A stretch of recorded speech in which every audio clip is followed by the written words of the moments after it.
Good morning and welcome to Face the Nation. I'm John Dickerson. With just over 2 weeks to go until Election Day and early voting already happening in many states, Hillary Clinton leads in the polls, leaving some Republicans to worry about a rout. And possible finger-pointing is already underway inside the GOP. Meanwhile, Donald Trump continues to say that he'll only lose if the election is stolen. Joining us now is the chairman of the Republican Party, Reince Priebus. Welcome, Mr. Chairman. Good morning, John. Is Donald Trump going to win? You know, I think he is going to win, and I think he's going to win because I think people in this country have had enough, and he's the change agent. And when it comes down to risk in this country, Hillary's been tested, and she's failed. She is the risky candidate. You look at Russia, a uranium deal, giving them control of 20% of the world's uranium, her pocketing hundreds of thousands of dollars on speeches, Russian reset, Libya. Look at Iraq and the mess that she left there. I mean, what I'm saying is she was tried and tested. She failed. She's too risky for this country. So that's why she's going to lose. The RNC is 100% behind Donald Trump. Well, she's the nominee of our party. Of course we're behind Donald Trump. I mean, this is ridiculous. As if we wouldn't be behind the nominee of the party. Of course we are. Do you think the election's in danger of being stolen? No, but I don't. But what I think the media is missing here is that to ask a candidate 3 weeks before the election if they lose, are they going to concede, asking for a concession speech. No one does that. And I think if it's a close election, look, if you lose by 200 votes in Florida, are you going to concede on election night if you're at 260 but that's electoral not what votes? he's saying. He's not saying if it's a squeaker. He's saying it's being stolen at this moment. The only way I'll lose is if it's stolen. That's really different. No, wait a minute. That's not quite what he's saying. What he's saying is he wants to reserve all options, and if there is grounds for a recount, I will exercise my options. Look, I know where his head's at. He is not. He is not willing to not concede if he loses and there's no fraud. But his mouth is in a different place than where you think his head is. He said if he loses Pennsylvania, a state Republicans haven't won since '88, it will only be because the state was stolen from him. I don't think that's where he's at. That's not where I'm at. I think that if losing by 100 votes is one thing, losing by 100,000 is a different thing. I think we can be reasonable on this issue. Here's why I ask. It's not just the media. South Carolina Governor Nikki Haley says, quote, "This election is not rigged, and it's irresponsible to say that it is." So is Nikki Haley right, or is Donald Trump right? I think there are two people saying two different things. I think if you're Donald Trump and you see the barrage and the media implosion on every single thing this guy does, no matter what it is. He eats cornflakes in the morning, and CNN or another cable show, MSNBC, is talking about it 24 hours a day.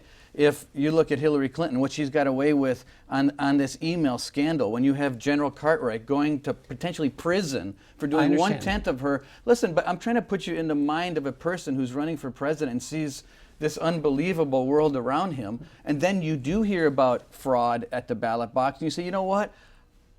I'm going to reserve all options. That's what he's saying. But reserving options is different than saying it's going to be stolen. That's how I say it. I understand. But that's the problem is the difference between what you say and what he says. I know where he's at on this, and where he's at is exactly as I'm explaining to you. Would you advise him, as the Republican Party chair, to say, you know, make this distinction clear? Because otherwise what you're going to do is incite your followers to think that this election's being stolen from them, and that's dangerous, just as a moral point. And by the way, and he did do that.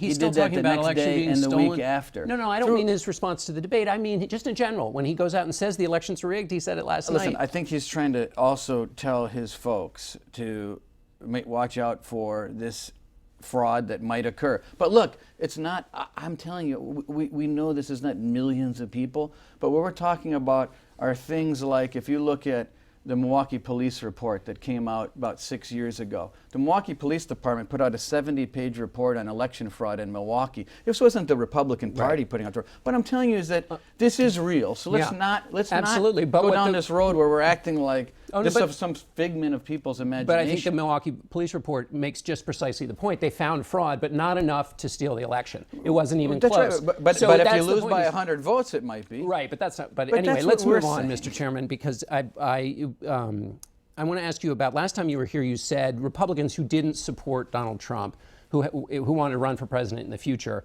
might face some sanctions, some punishment from the party. Is that still the case? Look, I think these are things that we're going to look at after the election, but we expect to win.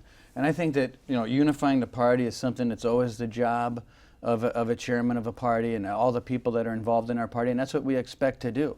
And so we're going to leave that for another time. But they're not under, they shouldn't worry about Listen, the point is, I think, given the choice between someone who's been tried and tested and failed, and someone that can't be trusted like Hillary Clinton, and someone that wants to change up the system, I think all Republicans should support the nominee of our party. What if they don't? How should Republicans think about somebody like Paul Ryan? Is Paul Ryan a good Republican? Of course he's a great Republican. He's one of the brightest stars in our party, and he's a great friend, smart, one of the most pure-hearted people I've ever known in politics. So yes, he's a great Republican.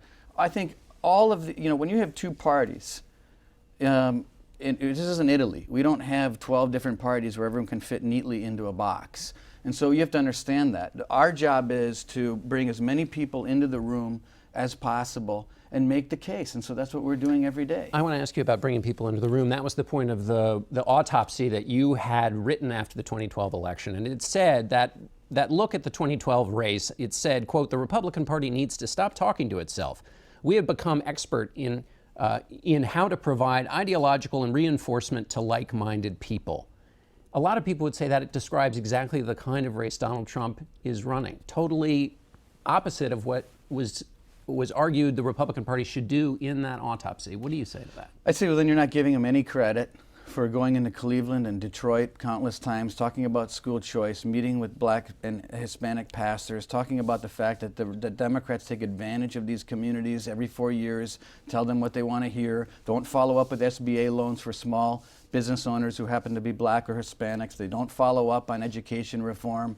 There's no follow up on any of these promises. And so if you look at what the Republican Party's done as well, we've put our money where our mouth is. I mean, we've put money in Hispanic and Black and Asian engagement for 4 straight years, like no party in modern history has ever done. But listen, let me tell you something about the Growth and Opportunity Report. Growth and Opportunity Report isn't just a diagnosis of the Republican National Committee. The Growth and Opportunity Report is a message to the entire party as a whole, and I stand behind it 100%. Even though Donald Trump's number with African Americans, Latinos, and women are so bad. It doesn't, listen, it's not because of the effort that has not been put in. I mean, first of all, I contend that he's going to do better in Black communities than we have done 4 and 8 years ago.